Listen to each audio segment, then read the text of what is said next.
শাকিব খানের মন খারাপ, ভেঙে পড়েছে শাকিব খান। শাকিব খানের আশেপাশে বেশ কয়েকজনের সঙ্গে কথা বলে এমনটাই জানা গেছে। ঠিক কী কারণে শাকিব খানের মন খারাপ, কেন শাকিব খান ভেঙে পড়েছেন, এর কারণ খুঁজতে গিয়ে দুটি বিষয় আমার সামনে এসেছে। এর মধ্যে প্রথম কারণ হচ্ছে, গেল রোজার ঈদ উপলক্ষে মুক্তি পেয়েছিল শাকিব খানের সময়ের আলোচিত সিনেমা প্রিন্স, যে সিনেমাকে ঘিরে শাকিব খানের ভক্ত তথা সাকিবিয়ানরা বড় রকমের আশা করে বসেছিলেন। কিন্তু সিনেমাটি মুক্তির পর সাকিবিয়ানরা সিনেমাটি দেখার পর তারা এক কথায় হতাশ হয়ে পড়েছেন। প্রিয় তারকা শাকিব খানের উপরেই বিরক্তি প্রকাশ করেছেন। ফলাফল, ঈদের 3 দিন যেতে না যেতেই সিনেমা হলগুলো দর্শক শূন্য হয়ে পড়ে। ইতিহাসে প্রথমবার শাকিব খানের 27 বছর চলচ্চিত্র ক্যারিয়ারে এবারই প্রথমবার অন্যরকম একটি ঘটনা ঘটেছে। আর সেটা হলো, হল মালিকরা সিনেমা মুক্তির 7 দিনের মাথায় প্রযোজক বরাবর সিনেমার যেই বুকিং মানিটা ছিল প্রযোজকের কাছে তারা তাদের লসের টাকা চাচ্ছেন। এই যে শাকিব খানের সিনেমা চালিয়ে তারা যে লস করেছে, তারা যে পথে বসেছে, এই টাকাটা প্রযোজকের কাছ থেকে তারা চাচ্ছেন। এর আগে কিন্তু কখনোই শাকিব খানের চলচ্চিত্র ক্যারিয়ারে এমনটা ঘটেনি। শাকিব খানের সিনেমা চালাচ্ছেন অথচ হল মালিকরা লস করতেছেন।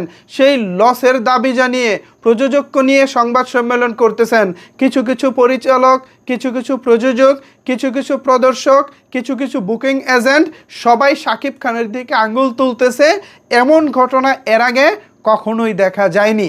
এছাড়া দ্বিতীয় যে ঘটনাটি উঠে এসেছে সেটা হলো, প্রিন্সের স্পেশাল স্ক্রিনিং যে শ্যুটা হয়েছিল উত্তরা সেন্টার পয়েন্ট স্টার সিনেপ্লেক্সে, মানে স্পেশাল স্ক্রিনিং বলতে প্রিমিয়ার শো, যেটা সেই প্রিমিয়ার শোর সংবাদ সম্মেলনে শাকিব খান 2 নায়িকাকে তার কাছে টেনে আনতে গিয়ে, মানে ক্যামেরার ফ্রেমে যেন তাদের 3 জনকে দেখা যায়, এভাবে যখন শাকিব খান 2 নায়িকাকে তার কাছে টানতেছিলেন, তখন উক্ত অনুষ্ঠানে উপস্থিত থাকা কিছু ক্যামেরাম্যান তারা এমন জায়গায় ক্যামেরা ধরেছে যেগুলো দেখতে খুবই দৃষ্টিকটু লেগেছে, এবং এই বিষয়গুলো সোশ্যাল মিডিয়ায় ছড়িয়ে নানাভাবে শাকিব খানকে নিয়ে ট্রল করা হচ্ছে। একদিকে সিনেমার ব্যবসায় বিপর্যস্ত পরিস্থিতি, অন্যদিকে সাংবাদিক ভাই বা কন্টেন্ট ক্রিয়েটর নামক কিছু মানুষ কিছু ফুটেজ এমনভাবে লিক করেছে যে এই সব কিছু মিলিয়ে শাকিব খানকে এখন সামাজিক যোগাযোগ মাধ্যমে হাসির পাত্র, ট্রলের পাত্র হতে হচ্ছে।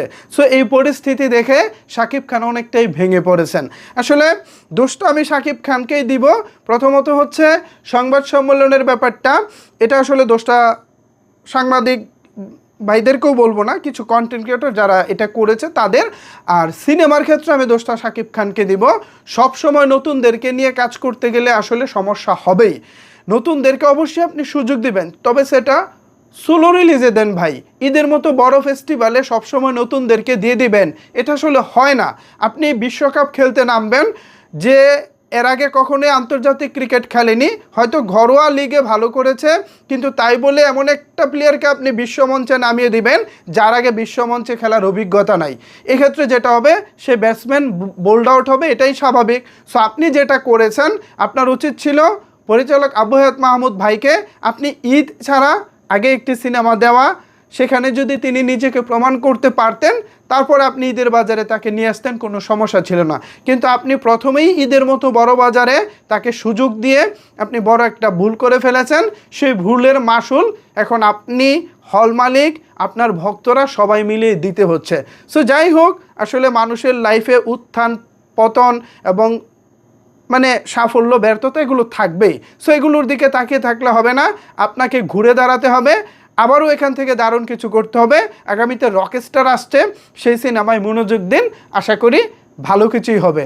তো সাকিবিয়ানরা, ভিউয়ার্সরা, শাকিব খানের মন খারাপ হয়েছে এবং এটা হওয়ারই ছিল, বিকজ শাকিব খানও হয়তো অনেক প্রত্যাশা করেছিলেন, বাট তারও হয়তো মন মতো হয়নি। সো সব কিছু মিলিয়ে এই হচ্ছে পরিস্থিতি। এইসব কারণেই মূলত শাকিব খানের মন খারাপ। তো এই বিষয়ে আপনাদের মতামত কি ভাবছেন আপনারা জানাতে পারেন আপনার মতামত নিচের কমেন্টস বক্সে। ধন্যবাদ সবাইকে এতক্ষণ আমার সাথে থাকার জন্য।